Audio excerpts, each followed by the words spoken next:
Ya, bismillahirrahmanirrahim. Allahumma salli wa sallim wa barik ala sayyidina Muhammadin wa alih walhamdulillahi rabbil alamin.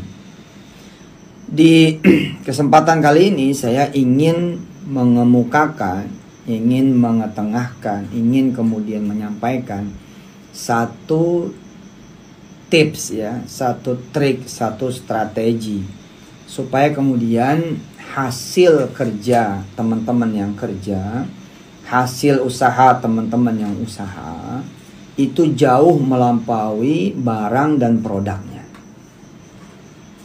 Ya, jauh melampaui barang dan produknya. Sebutlah misalkan tukang nasi uduk. Tukang nasi uduk kalau laku semua misalkan dia dalam tanda petik cuman ngantongin 1 juta rupiah. Bagaimana kemudian si tukang nasi uduk ini ya, bisa punya rezeki lebih daripada kemudian barang dagangannya, produk yang menjadi produk dagangannya. Bila ada yang usaha ketoprak, kalau laku semua umpama kata 1 juta. Sebagaimana kemudian si tukang ketoprak ini bisa dapat duit lebih daripada piringnya, ya, jumlah piringnya. Tukang mie ayam lebih daripada jumlah mangkoknya, kira-kira begitu. Ya, bila kawan-kawan usaha apa lah, gitu kan? Kita menghitung berapa sih modalnya, berapa kemudian ditambah operasionalnya, ditambah lagi dengan utang-utang dan angsuran serta bunga atau bagi hasil perbankan, konven atau syariah, semua dihitung total, terus penjualan kita berapa, terus untungnya berapa. Nah, bisa nggak sih gitu ya, kita bisa punya penghasilan lebih daripada hitung-hitungan di atas kertas, modal ya ditambah dengan operasional dan cost yang lain-lain, kemudian dikurangi nanti dari keuntungan kita tuh berapa, itu lebih dari itu semua. Caranya gampang saudara-saudara yang dirahmati Allah, asli gampang. Caranya adalah jangan melihat barang dan produknya. Lihatlah Allah yang tidak punya batasan dalam memiliki rizki dan membagikannya. Ini tips yang pertama. Saya ulangi ya, saya ulangi. Saudara mau kerja dimanapun, oke? Kalau ngelihat gaji, stres. Asli stres. Mau kerja dimanapun dah tuh. Gajian aja stres, apalagi bagaimana cerita nggak gajian. Ada lembur aja stres, bagaimana lagi cerita nggak ada lembur? Ada pesangon aja stres, bagaimana lagi ceritanya? Undang-undang yang lagi pada rame ini benar apa kagak? Kita masih bawa kepada Allah Subhanahu Wa Taala, ya kan? Apa-apa yang kita gelisahkan, yang kita cemaskan, yang kita khawatirkan, yang kita takutkan, yang kita juga masih tidak ada pengetahuan, apalagi tidak ada kekuatan di dalamnya. Saya selalu mengajarkan Allah dulu, Allah lagi, Allah terus. Jangan ngomel dulu, ngomel lagi, ngomel terus. Jangan kemudian kita pusing dulu, pusing lagi, pusing terus. Cemas dulu, cemas lagi, cemas terus. Ya kapan? Justru karena kita orang kecil nggak boleh cemas. Harus kita merapat kepada Allah Subhanahu Wa Taala. Kalau kita orang kecil ditambah dengan kepusingan kita sendiri, ditambah lagi dengan kepusingan negara yang jadi kepusingan kita orang kecil, kan makin kacau. Makanya makin kecil dia harus makin bersandar kepada yang maha besar.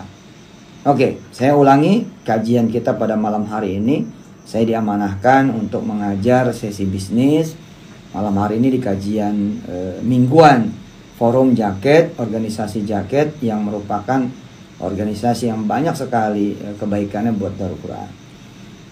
Dalam kesempatan ini, buat yang baru mengikuti, saya memberikan tips, trik, strategi, cara yang jitu supaya kemudian penghasilan kita semua jauh di atas hasil dari pekerjaan dan usaha kita.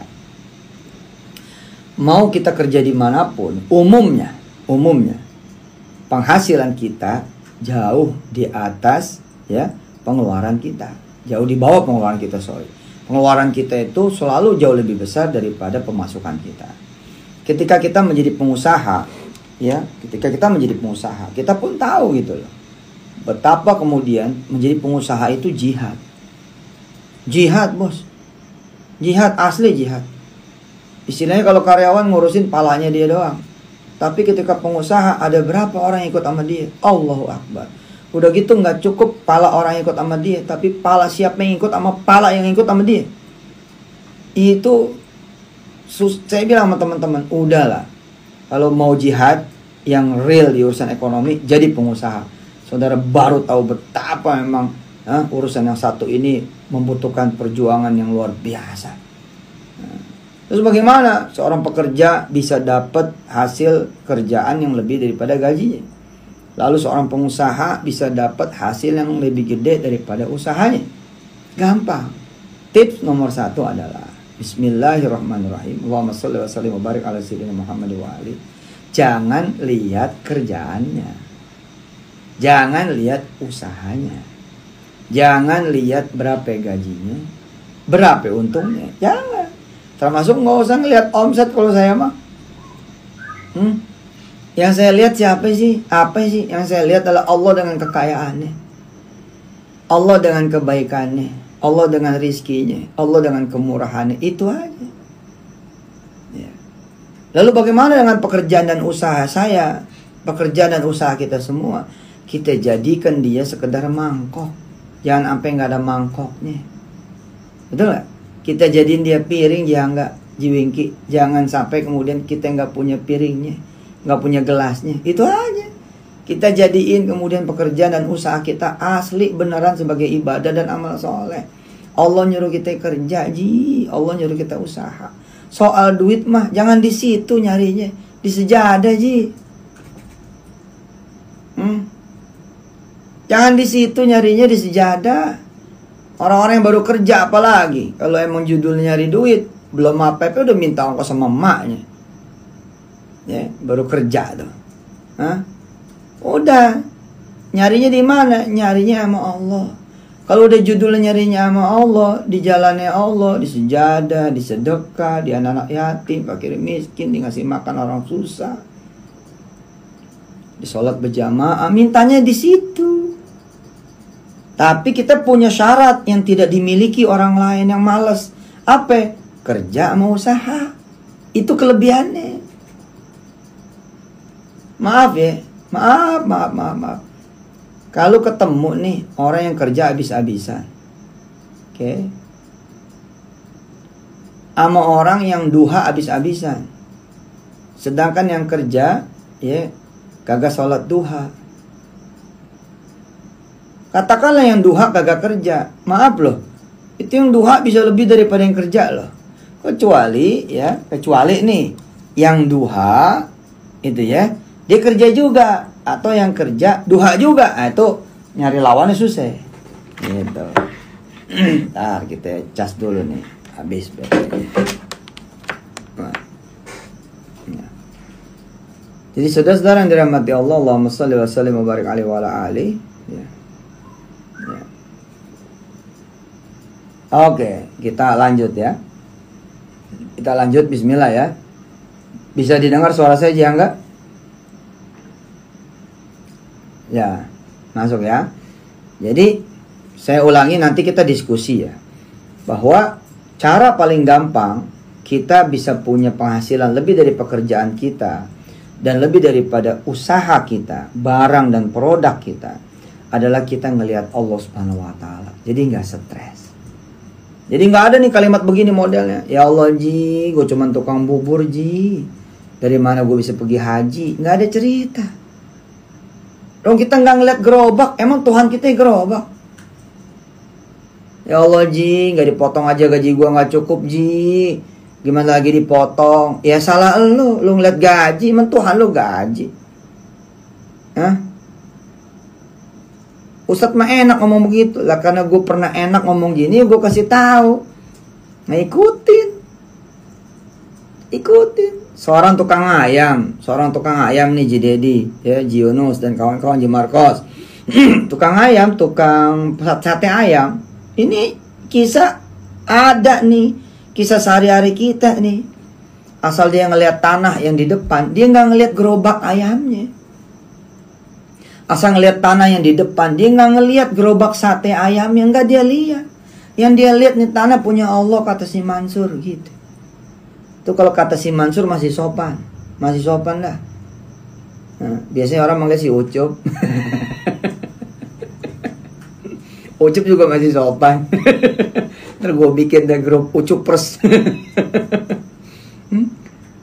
Lah si tukang sate ayam, kalau dia ngelihat satenya berapa biji per hari, dia bawa duit berapa duit?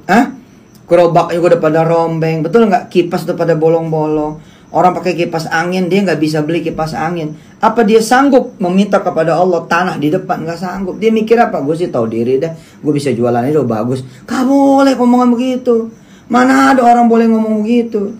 Itu sabar yang salah, tawakal yang salah. Memposisikan kerendahan hati yang salah. Ya, gue maji gini aja udah bagus. Bukan, lu putus asa.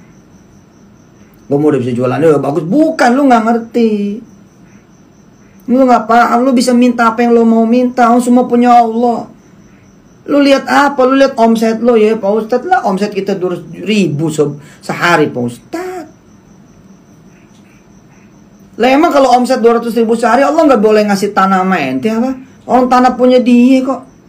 Emang harus kita beli tahu tanah? Nggak harus kan? Nah si tukang sate ngejalanin nyarinya sama Allah, nyarinya bersama Allah. Cuman saya bilang tadi, kita sebagai pekerja dan kita sebagai pengusaha, kita udah menang syarat. Gitu loh. Dibanding para pengangguran atau yang males. Apa persyaratannya? Allah nyuruh kita kerja. Wa qul i'malu gitu kan. Ayo lo kerja dong semua kata Allah. Kalian kerja dong. Fasayarallahu a'malakum. Aku akan ngelihat kerjaan kamu semua. Kayak orang tua, kata orang tua apa? Yang penting lu usaha, ntar main nambahin. Gitu. Paham tuh omongan. Asik gak tuh? Ya lu adanya berapa? Kata emak gitu. Nah lu aja gak mau patungan, gua lagi suruh patungin sama lo. Abang-abang lu lagi suruh patungan. Lu enak-enak aja jajan-jajan gitu kan. Tapi ketika orang tua ngelihat dia ada usahanya apa? Betul gak? Abang-abangnya lihat dia prihatin tiap hari nabung. Abang-abangnya juga tahu dia nabung kayak apa juga gak bakal cukup. Orang tuanya juga tahu nih anak prihatin kayak apa juga gak bakal cukup. Sumber rezekinya dari dia dengan izin Allah. Makanya ada omongan. Yang penting lo ada usaha. Ntar emak sama abang-abang lo nambahin. Nah Allah lebih berhak atas omongan itu kan. Kangen saya ngajar di jaket nih. Begini-begini nih kajian tauhid nih. Bener loh. Bener loh. Masya Allah. Allah. Siap Yunus Yusuf. Yunus Yusuf Mansur. Namanya komplit. Jadi kawan-kawan yang dirahmati Allah ya. Dengan kita memandang kepada Allah yang maha besar, maha kuasa, maha hebat, maha kaya, maha punya, dan maha pemurah dalam membagi rizkinya, kita nggak kecil hati. Nggak kecil hati. Belum lama saya ketemu kawan ya, yang Masya Allah lah, saya tuh kekayaan saya ini kan cerita-cerita dari jamaah ya. Jadi kalau dengar cerita jemaah tuh, waduh, kita lompat-lompat deh hidup bener. Jadi ada orang 2 tahun jadi penjaga toilet. Kemudian 3 bulan tidur di jembatan penyeberangan, di kolong jembatan penyeberangan Tamrin. Tapi karena dia sungguh-sungguh mencari kekayaan di jalan Allah, ya, dalam tempo kurang dari 3-4 tahun itu ya, menjadi seorang pengusaha yang hitungannya bukan receh. Asetnya aja ketika saya undang kemarinan ke MNC TV, itu asetnya kurang lebih ada 200-300 miliar. Dalam bentuk ikan arwana. Ikan arwananya itu ada yang 1 miliar. Yang murah-murah itu 40 juta. Dan dia jadi salah satu pemain ikan arwana terbesar sekarang di Indonesia. Mungkin teman-teman ada yang kenal, namanya Yonan. Dahsyat Pak, dahsyat. Nah orang-orang seperti dia punya ciri khas banget dah. Yang dia lihat apa? Impiannya. Itu yang dilihat. Impiannya yang dilihat. Nggak pernah ngelihat kesusahannya, nggak pernah ngelihat rintangannya, nggak pernah ngelihat hambatannya, nggak ada. Yang dia pikirin gimana nyenengin istrinya, gimana nyenengin kemudian emaknya. Bahwa hidup prihatin, ya memang itu lelakunya itu. Tapi kan hidup prihatin kan bukan kepasrahan, bos, tapi pilihan kita untuk prihatin kan gitu. Kita memprihatinkan diri, makanya kan kita mati-mati bangun malam apa? Ya memprihatinkan diri kan, jangan sampai udah Allah lihat kita enak-enakan tidur. Nah, di tips pertama ini, dan saya berharap saya masih diizinkan sama senior-senior jaket untuk menyapa lagi malam Rebo kapan gitu ya, insya Allah gitu. Ini tips yang ini tips yang pertama dulu lah. Oh ini EU malah ya. Oh iya bener-bener ini EU ya, lebih luas lagi bener. Bener-bener. Iya Eropa United ya, lupa gua. Bukan Uni Eropa, Eropa Uni. Iya ini EU, Masya Allah. Ya, jadi ini tips pertama, jangan lu lihat keadaan lu lihat Allah. Jangan lu lihat dagangan lu lihat Allah. Jangan lu lihat utang lu lihat Allah. Jangan lu lihat segala peraturan orang, lu lihat peraturan Allah aja dah. Kita suka sibuk sama peraturan orang yang ngatur-ngatur kita. Kata Allah apa? Lah aku punya peraturan gak pernah kamu abaikan, gak pernah kamu lakukan. Giliran aku bikin sulit dengan peraturan orang, kamu teriak-teriak. Siapa yang lebih harus teriak? Aku atau mereka? Aku atau kamu, kata Allah. Benar loh, kita melupakan hak Allah, lalu Allah membuat orang melupakan hak kita. Coba bayangin coba. Ini kalimat sadis loh, ngeri nih. Jika kita melupakan hak-haknya Allah, mudah bagi Allah membuat orang melupakan hak-haknya kita. Bahkan membuat orang melupakan kita, bukan cuma hak kita dilupain sama orang. La ilaha illallah. Sebab apa? Kita lupa sama Allah. Nah, di tips pertama habis ini saya buka dialog gitu ya. Pokoknya jangan kecil hati. Makanya saya emang gak ada urusan dengan gak ada kerjaan, gak ada urusan. Nggak ada barang dagangan, Pak Ustadz. Nggak apa-apa, emang nyarinya di situ kan. Allah cuma bilang yang penting lo kerja kan gitu. Terus kita nanya mau kerja apaan? Bos, mau kerja apaan? Mau kerja apaan mah apaan aja. Lo benerin genteng orang gue kerjaan. Ya, bersihin musola orang nggak? Musola di kampung orang itu kerjaan. Kerjaan mah banyak, lo nyanyi nggak mau. Emang mesti linier kerjaan itu loh. Mesti linier kan kagak Ji. Allah mah cuma pengen lihat lu bangun nggak, lu gerak nggak, itu aja. Apa bisa kita nggak punya dagangan tapi punya duit 1 miliar? Jangan 1 miliar Ji, 10 miliar aja insya Allah. Apa iya kita ini nggak ada kerjaan tapi bisa ngasih emak kita duit? Lah emang apa? Emang wajib ya? Wajib ya orang punya duit? Harus benar-benar kerjaan yang ada gajinya gitu? Enggak Ji. Kerjaan kita cuma mungutin sampah aja, mungutin sampah di kampung. Kita demenin aja tuh hati. Rupanya itu yang menjadi cikal bakal kita menjadi pemulung raksasa. Sampai yang punya pabrik minjem 2-3 miliar sama kita. Itu cerita temen saya juga tuh. Ya enggak? Ada ceritanya begitu. Jadi kerjaannya tuh demen aja ngumpulin sampah. Demen ngumpulin sampah. Coba. Kita demen buang sampah. Ini ada orang demen ngumpulin sampah. Kita kalau habis nyapu, orang nyampah, marah-marah. Dia malah nanyain, ada sampah nggak? Gitu. Ternyata tanpa dia sadari, itulah yang kemudian membuka dia punya rezeki. Besok Ji, banyak cerita lah. Pabrik-pabrik minjem duit cash sama pemulung pabriknya kan. Banyak itu cerita begitu. Jadi jangan khawatir teman-teman. Selama masih ada Allah dan Allah pasti ada terus. Dialah ya Hayyu ya Qayyum.